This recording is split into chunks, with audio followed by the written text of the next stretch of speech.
LDF Chirakkadavu panchayat convention വ്യാപാര ഭവനിൽ നടന്നു. Panchayat election committee president P. പ്രജിത്തിന്റെ അധ്യക്ഷതയിൽ ചേർന്ന convention government chief whip doctor N. Jayaraj ഉദ്ഘാടനം ചെയ്തു. ആത്മവിശ്വാസത്തോടെ തെരഞ്ഞെടുപ്പിനെ നേരിടാൻ ഇടതുമുന്നണി തയ്യാറാണെന്ന് ഡോക്ടർ N. ജയരാജ് പറഞ്ഞു. ആരോഗ്യരംഗത്ത് രാജ്യത്ത് മുൻപന്തിയിൽ എത്തിയതുപോലെ മാലിന്യ സംസ്കരണ രംഗത്തും കേരളം ഒന്നാമത് തന്നെയാണെന്ന് ഡോക്ടർ N. ജയരാജ് പറഞ്ഞു.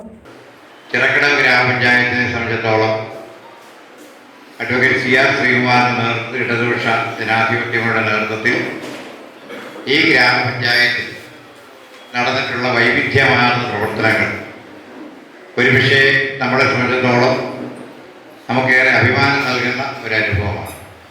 ഒട്ടേറെ വികസന പ്രവർത്തനങ്ങൾ, ഒട്ടേറെ ക്ഷേമ പ്രവർത്തനങ്ങൾ, ഒട്ടേറെ വൈവിധ്യമാർന്ന മറ്റിതര പരിപാടികൾ ഉൾപ്പെടെ പ്രവർത്തനങ്ങൾ ഉൾപ്പെടെ ഒരു സജീവമായ 5 വർഷക്കാലത്തെ പ്രവർത്തനമാണ് നമ്മുടെ ഗ്രാമപഞ്ചായത്ത് ചിറക്കടവ് ഗ്രാമപഞ്ചായത്തിൽ കഴിഞ്ഞ കാലയളവിൽ നടപ്പാൻ കഴിഞ്ഞത്.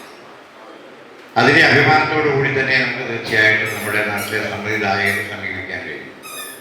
ബ്ലോക്ക് പഞ്ചായത്തിനെ സംബന്ധിച്ചിടത്തോളം പാഴ് ബ്ലോക്ക് പഞ്ചായത്തിൻ്റെ പ്രവർത്തനങ്ങൾ വളരെ നല്ല നിലയിൽ നമുക്ക് മുന്നോട്ട് കൊണ്ടുപോകാൻ കഴിയുമെന്നുള്ളതും ഒരുപാട് നേട്ടങ്ങൾ ഈ മേഖലയിൽ ഉണ്ടാക്കാൻ കഴിയുമെന്നുള്ളതും നമുക്കറിയാം.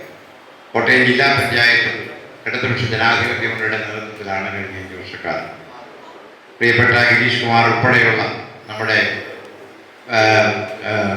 സാരഥികൾ, നമ്മുടെ നേതാക്കന്മാരുടെ നേതൃത്വത്തിൽ മികച്ച വിജയമാണ് കഴിഞ്ഞ കാലഘട്ടത്തിലൊക്കെ തന്നെ ഉണ്ടായിട്ടുള്ളത്. അപ്പോൾ അതുകൊണ്ട് നമ്മളെ സംബന്ധിച്ചിടത്തോളം നല്ല ആത്മാഭിമാനത്തോടെ ആത്മവിശ്വാസത്തോടെ ഈ തെരഞ്ഞെടുപ്പിനെ നമുക്ക് നേരിടാൻ കഴിയും എന്നുള്ള കാര്യത്തിൽ പ്രാദേശികമായി നമ്മളെ സംബന്ധിച്ചിടത്തോളം എടുത്തു കാണിക്കാൻ കഴിയുന്ന ഒരുപാട് നേട്ടങ്ങൾ നമുക്കുണ്ട് എന്നുള്ള കാര്യത്തിൽ നമുക്ക് യാതൊരു സംശയവും. യോഗത്തിൽ ചിറക്കടവ് പഞ്ചായത്തിന്റെ 22 വാർഡുകളിലേക്കും മത്സരിക്കുന്ന സ്ഥാനാർത്ഥികളെ പരിചയപ്പെടുത്തി. നേതാക്കളായ IS Ramachandran, advocate Girish S. Nair, K. Sethunath, Sumesh Andrews തുടങ്ങിയവർ പങ്കെടുത്തു. News bureau, Ponkunnam.